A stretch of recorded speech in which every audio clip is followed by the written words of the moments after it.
Yo, what's up guys? Welcome back to another video, and today I'm here at the park. It's a nice beautiful day. Birds are chirping super early and it just feels really good. Today we're gonna be talking about how to prevent injuries as a skater, and yeah, but before we get into that, I'm here on the nice flat concrete grounds, basketball courts, so it's gonna be fun. Let's get it.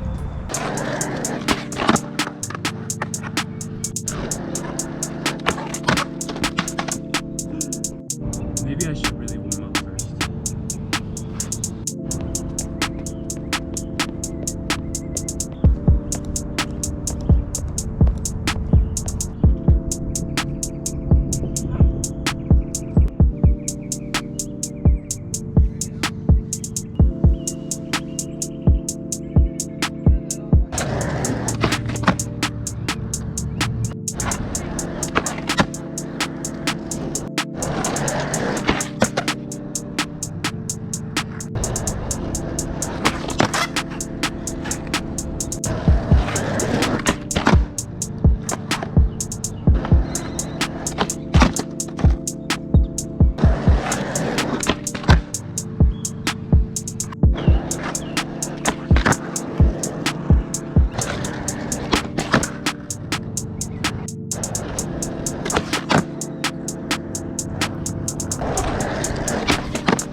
Alright guys, the first way to prevent injuries as a skater is to warm up. Of course, you guys just saw I had to warm up into my tricks. I had to warm up into my ollies. I didn't really get them the first try, and that's just the way it is. Every day when you wake up, you have to stretch out your muscles again. You have to warm up, get your blood flowing, get your blood pumping, and then try your tricks. And even then, you still gotta practice them, work them out, and then they start to feel a little more comfortable. So if you guys are hopping on a board and you feel like you lost your tricks, that's not the case. You just have to warm up back into it. You're just feeling a little rusty, and yeah, so.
Alright guys, the second way to not get hurt as a skater is to wear some pads. Of course, you guys saw me, I was gearing up. I got the helmet, the elbow pads, I even got some shin guards.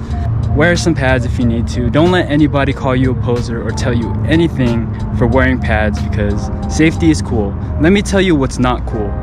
Going to the hospital and having to pay a super fat bill. Don't put your parents in that position, so wear some pads if you have to. If it makes you feel more confident, it's more than okay to wear helmet, pads, knee pads, shin guards, whatever you need. Football players wear helmets and pads. So do a lot of other athletes. Don't think that skateboarders aren't a part of that conversation too. So be safe, keep shredding. Yeah.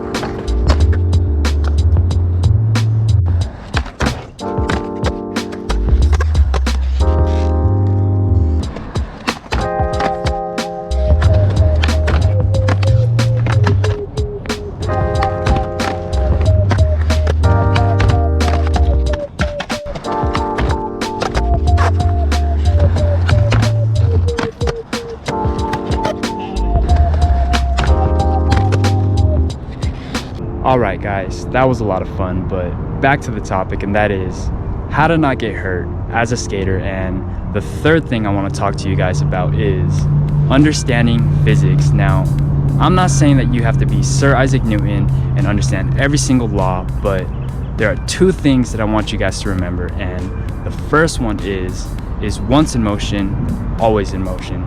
So when you're skateboarding, and if you hit a crack or a pebble, you guys already know that you will go flying off your skateboard. You were in motion, the skateboard stops because of the pebble, it stops being in motion, but you continue to stay in motion. So the second thing that I want you guys to remember is when you slam, an equal opposite force will hit you back. So when you slam into the ground, you'll hit the ground with force, and that force will hit you back and potentially break your bones, break your arms, hurt you in some way, shape, or form, and we don't want that. So the way to prevent that is to keep yourself in motion, and the way to do that is to roll everything out. And I don't know if you guys know what free runners are or parkour is, but they're a great example of how you should fall on a skateboard. And what the trick is to roll out the impact. And how you do that is when you're falling or when you're about to fall, roll over onto your shoulders, dip and roll, kind of like a somersault type of deal. And it's gonna take a little bit of practice. I recommend that you guys do this in grass first and practice it, but as you get better, it gets easier. You don't even have to think about it. You kind of just dip, tuck, and roll, and you're safe, you're good. You just roll out the impact. But just remember guys, don't slam into the ground because an equal opposite force will hit you back. Keep yourselves in motion, understand the physics. With practice, you guys will understand it, you'll see it, you'll get a feel for it. But yeah, hopefully this helps you guys, and yeah.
Alright guys, that was a lot of fun, but back to the topic, and that is how to not get hurt as a skateboarder. And the last thing that I want to tell you guys is know your limits. And what I mean by that is don't do things that are out of your capabilities or out of your range. If you could barely ollie on flat ground, then don't try to ollie over a 3-stair or a 6-stair, because the room for error is so much larger, and you guys already know making mistakes in skateboarding is not fun. It's super painful, and sometimes it can send you to the hospital. So be safe, take things one step at a time, and I promise you guys, it'll help you land the trick so much more confidently, so much more cleaner. But it takes setting up the foundations, doing things one step at a time and treating it like a Lego set, like I've talked about in all of my videos. So yeah, I really hope that you guys enjoyed today's video. I know I had a lot of fun making it. It takes a lot of work, a lot of energy for me to go out and make these videos. So if you guys could, please drop me a like. It would really help on my channel. And thank you guys so much for watching. Don't forget to join my Discord server because I'm doing a lot of cool events. I'm gonna be streaming some movies with you guys, doing some anime GripTape giveaways, and it's just an awesome place for you to hang out with other skaters and help each other out. So thank you guys again so much, and yeah, I guess I'll see you guys in the next one. So till next time, peace out.